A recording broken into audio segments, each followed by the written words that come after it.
Hello friends, मैं मनोज माथुर। आज हम ड्राइंग के अंदर ड्राइंग की बुक में लेसन नंबर 2 मुगल कला के बारे में पढ़ेंगे। पहली चीज मैं आपको बता दूं कि मुगल कला के अंतर्गत अपनी बुक में बाबर से लेके औरंगजेब तक की चित्रकला के बारे में अपनी किताब में बताया गया है।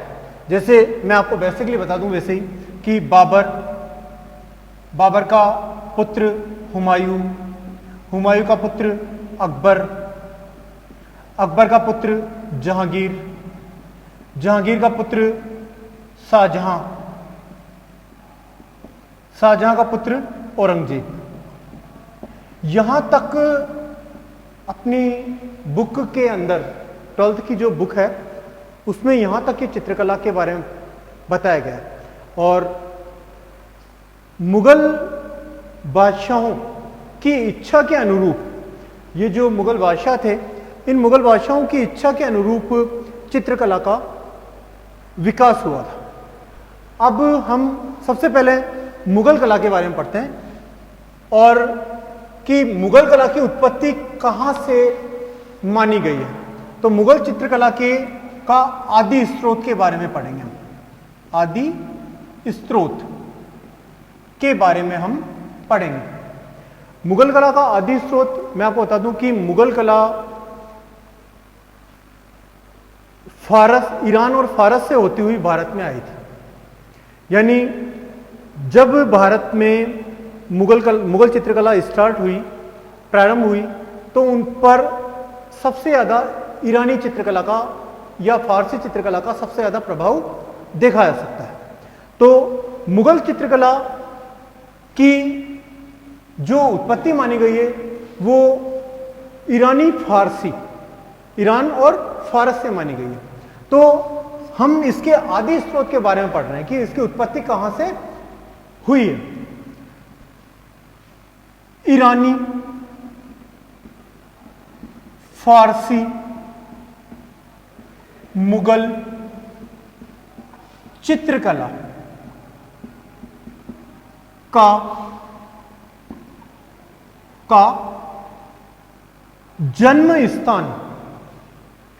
का जन्म स्थान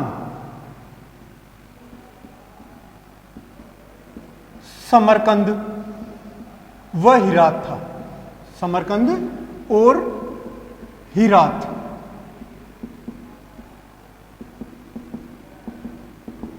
था। यानी जैसे मैंने आपको शुरुआत में बताया कि ईरान के दो प्रमुख नगर थे, ये समरकंद और हिरात।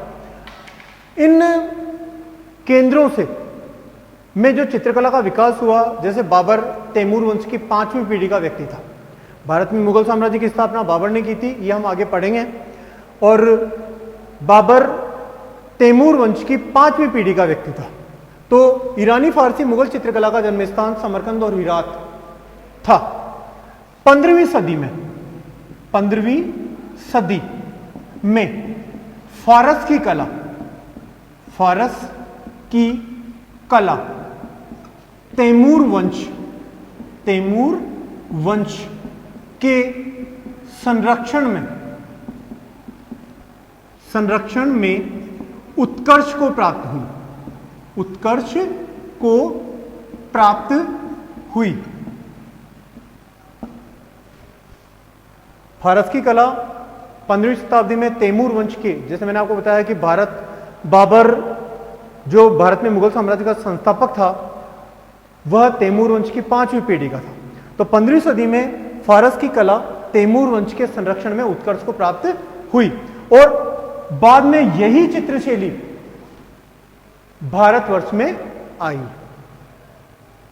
कहने का मतलब कि तैमूर वंश में तैमूर वंश के शासकों द्वारा जो चित्रकला का विकास हुआ और वही चित्रकला फिर बाबर के साथ भारत में आई थी। तैमूर का पुत्र शाहरुख,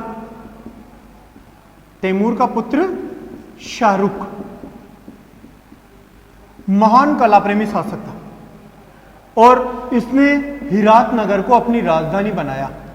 हिरात नगर को अपनी राजधानी बनाया और हिरात में एक कला केंद्र विकसित किया। 15वीं सदी के उत्तरार्ध में, 15वीं सदी के उत्तरार्ध में ईरानी हिरात शैली का प्रसिद्ध चित्रकार बेहजाद हुआ। इस बेहजाद ने अपने शिष्यों के साथ मिलकर समस्त देसी विदेशी कला तत्वों का अपनी कला में समावेश किया था। मतलब इसके जो शिष्य थे या ये स्वयं बेहजाद था, तो इस बेहजाद ने अपने शिष्यों के साथ मिलकर समस्त देसी विदेशी कला तत्वों का अपनी कला में समावेश कर दिया था। और इस बेहजाद को पूर्व का राफेल भी कहा जाता है। बेहजाद को पूर्व का राफेल भी कहा जाता है। बेहजाद, अब जैसे मान लीजिए क्वेश्चन किस तरह से आते हैं, अपने जो छोटे वाले क्वेश्चन आते हैं वो किस तरह से कि बेहजाद कौन था? ईरानी हिरात शैली का प्रसिद्ध चित्रकार, या ईरानी हिरात शैली के प्रसिद्ध चित्रकार का नाम बताइए, बेहजाद। या पूर्व का राफेल किसे कहा जाता है? बेहजाद को कहा जाता है। तो ईरानी हिरात शैली का प्रसिद्ध चित्रकार बेहजाद हुआ, जिसने अपने शिष्यों के साथ मिलकर समस्त देसी विदेशी कला तत्वों का अपनी कला में समावेश किया था। और बेहजाद को पूर्व का राफेल भी कहा जाता है। ईरानी फारसी मुगल चित्रकला का जन्म स्थान क्या था? समरकंद और हिरात। और बाबर जो मुगल साम्राज्य का संस्थापक था वो तैमूर वंश का था। और 15वीं सदी में फारस की कला तैमूर वंश के संरक्षण में उत्कर्ष को प्राप्त हुई थी। और तैमूर का पुत्र शाहरुख महान कला प्रेमी शासक हुआ था। उसने हिरात नगर को अपनी राजधानी बनाया और हिरात में एक कला केंद्र विकसित किया था। 15वीं सदी के उत्तरार्ध में ईरानी हिरात शैली का प्रसिद्ध चित्रकार बेहजाद हुआ, जिसने अपने शिष्यों के साथ मिलकर समस्त देसी विदेशी कला तत्वों का अपनी कला में समन्वय किया। और बेहजाद को पूर्व का राफेल भी कहा जाता है। अब हम इसी से मैं जस्ट आगे मुगल साम्राज्य के जो शासक थे उनके समय में चित्रकला का किस तरह से विकास हुआ वो पढ़ेंगे। जैसे हम सबसे पहले बाबर के बारे में पढ़ेंगे, या सबसे पहले हम बाबर के बारे में ही मुगल साम्राज्य की स्थापना, इसके बारे में हम पढ़ेंगे विस्तार पूर्वक। जैसे मैं आपको बता दूं कि सर्वप्रथम बाबर मुगल साम्राज्य के संस्थापक के रूप में भारत में आया। बाबर का पूरा नाम जहीर उद्दीन मोहम्मद बाबर था। बाबर का पूरा नाम जहीरुद्दीन मोहम्मद बाबर था। उसके पिता तैमूर उमर शेख जो कि फरगना प्रांत के शासक थे, फरगना प्रांत के शासक थे। और इस मुगल का जो नाम पड़ा है वो इस तरह से रखा गया है कि बाबर की माता चंगेज वंशीय, चंगेज वंशीय मंगोल जाति की महिला होने के कारण इस मंगोल शब्द से मुगल शब्द की उत्पत्ति मानी गई है कि बाबर की माता चंगेज वंशीय मंगोल जाति की महिला होने के कारण इस मंगोल शब्द से मुगल शब्द की उत्पत्ति हुई है। मतलब मंगोल शब्द हुआ वो क्या बना, मंगोल शब्द से ही मुगल शब्द की उत्पत्ति हुई है। इस तरह से बाबर, पहली बात तो कि बाबर पितृपक्ष में तैमूर वंश की पांचवी पीढ़ी का था और मातृपक्ष में चंगेज वंश की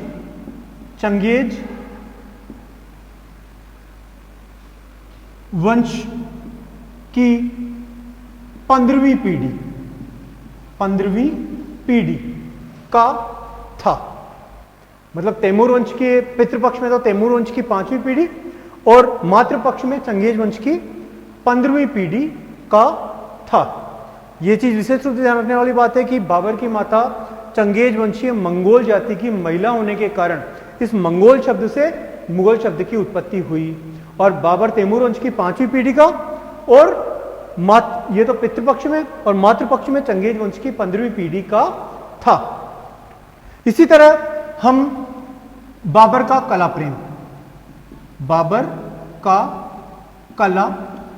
प्रेम के बारे में पढ़ते हैं। बाबर या यूं मान सकते हैं कि जैसे मैं आपको बताऊं 1526 ईस्वी में या यूं मान सकते हैं कि सर्वप्रथम 1526 ईस्वी में बाबर ने दिल्ली के सुल्तान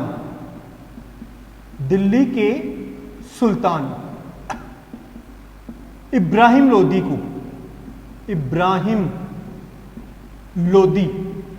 को पानीपत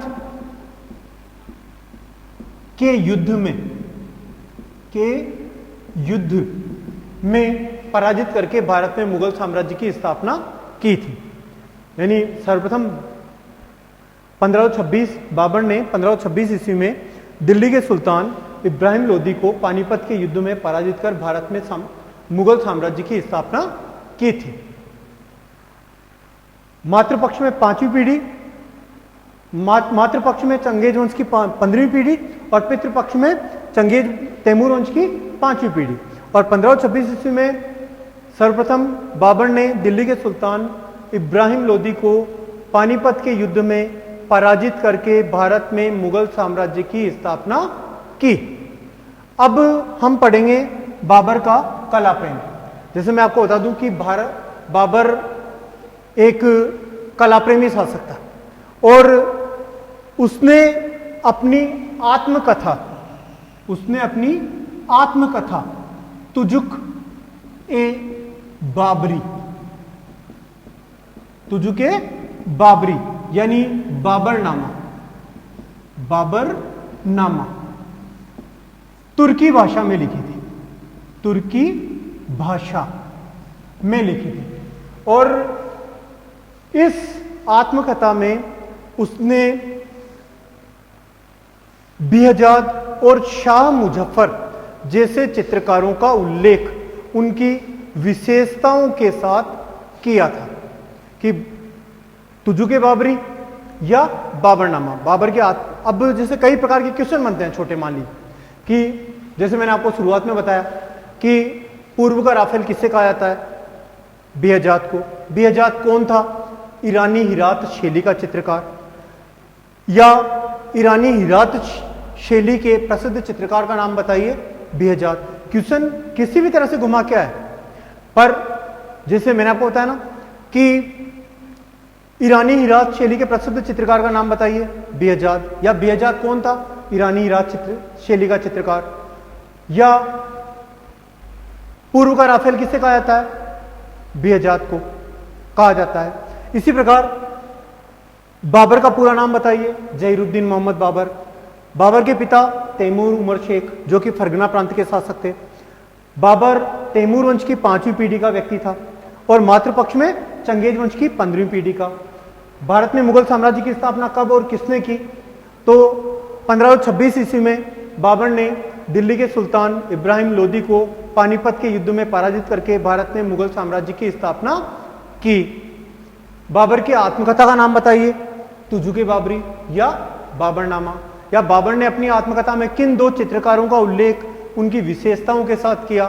तो बेहजाद और शाह मुजफ्फर। ये बाबर का केवल मतलब बाबर ने 1526 से 1530 ईस्वी तक ही मात्र 4 वर्ष भारत पर शासन किया था।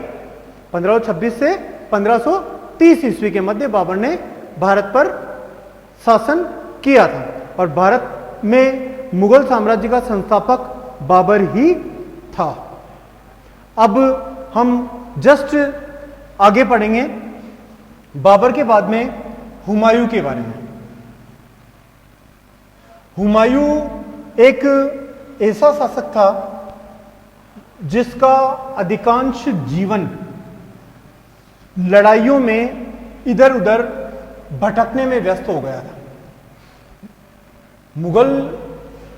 मुगलों में हुमायूं एक ऐसा शासक था जिसे अनेक प्रकार की लड़ाइयों का सामना करना पड़ा और अनेक भारत के शासकों से पराजित होकर वह इधर उधर भटकता रहा था। उसका अधिकांश जीवन लड़ाइयों में ही व्यतीत हुआ या इधर उधर युद्ध में हारने के बाद भटकते हुए ही व्यतीत हुआ। तो हम सबसे पहले पढ़ते हैं अब हम हुमायूं। जैसे 1530 ईस्वी में बाबर की मृत्यु के पश्चात हुमायूं दिल्ली का या मुगल बादशाह बना। शासक बनते ही उसे अनेक प्रकार की लड़ाइयों का सामना करना पड़ा।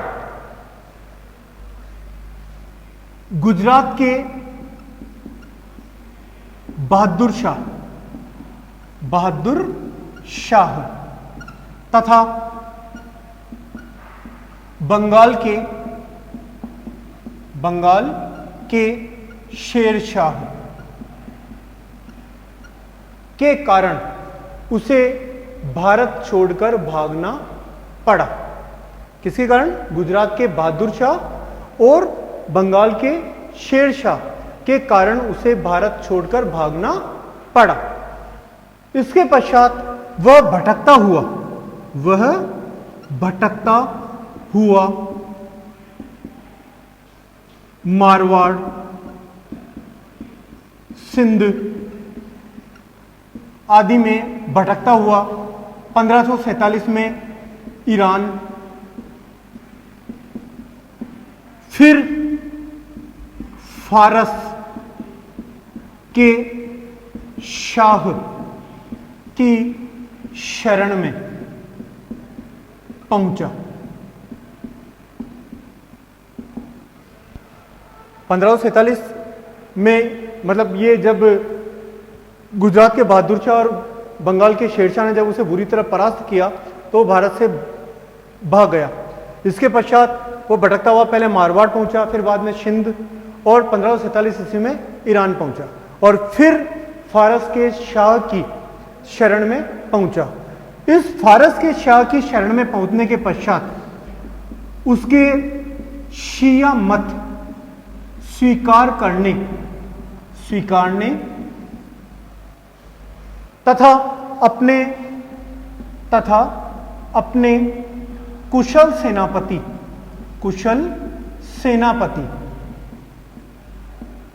बहराम खां के सहयोग से उसने अपना खोया हुआ दिल्ली का राज्य पुनः प्राप्त किया। मतलब फारस के शाह ने उसको शिया मत स्वीकार करवाया और फारस के शाह की मदद से और अपने कुशल सेनापति बहराम खां के सहयोग से उसने अपना खोया हुआ दिल्ली का राज्य पुनः प्राप्त किया।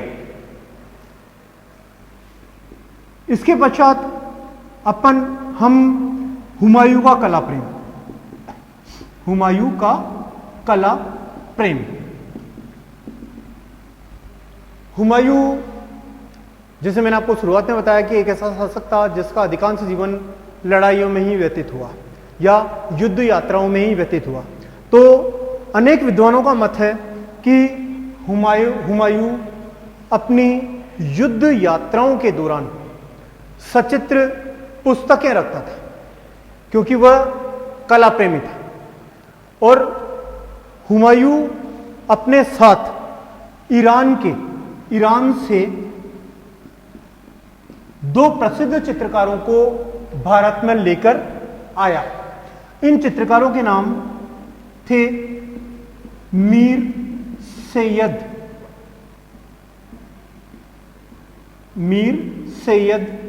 अली जुदाई और दूसरा जो चित्रकार था उसका नाम था ख्वाजा अब्दु समद शिराजी। ख्वाजा अब्दु समद शिराजी। इन दोनों चित्रकारों को हुमायूं अपने साथ ईरान से भारत लेकर आया और इन्हीं दोनों चित्रकारों से हुमायूं और बालक अकबर ने, हुमायूं तथा बालक अकबर ने चित्रकला की प्रारंभिक शिक्षा ग्रहण की। इन्हीं दोनों चित्रकारों ने से ही हुमायूं और हुमायूं के पुत्र बालक अकबर ने चित्रकला की प्रारंभिक शिक्षा ग्रहण की। इसके अतिरिक्त जो मेन है वो कि हुमायूं के कार्यकाल में दास्तान ए अमीर हमजा तथा हमजानामा का चित्रण प्रारंभ हुआ। दास्तान अमीर हमजा का चित्रण हुमायूं के काल में प्रारंभ हुआ और वह अकबर के काल में पूर्ण हुआ। दास्तान अमीर हमजा का चित्रण हुमायूं के काल में प्रारंभ हुआ और अकबर के काल में पूर्ण हुआ था।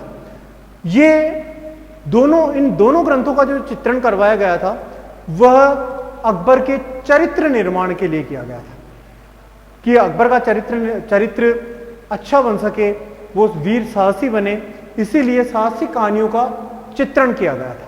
तो दास्तान अमीर हमजा और हमजानामा का चित्रण हुमायूं के काल में प्रारंभ हुआ था और ये दास्तान अमीर हमजा अकबर के काल में इसका चित्रण पूर्ण हुआ था। जैसे मैंने आपको छोटी छोटी बातें बताई कि हुमायूं 1530 ईस्वी में बाबर की मृत्यु के पश्चात हुमायूं मुगल बादशाह बना गुजरात, परंतु उसका अधिकांश जीवन लड़ाइयों में ही व्यतीत हुआ।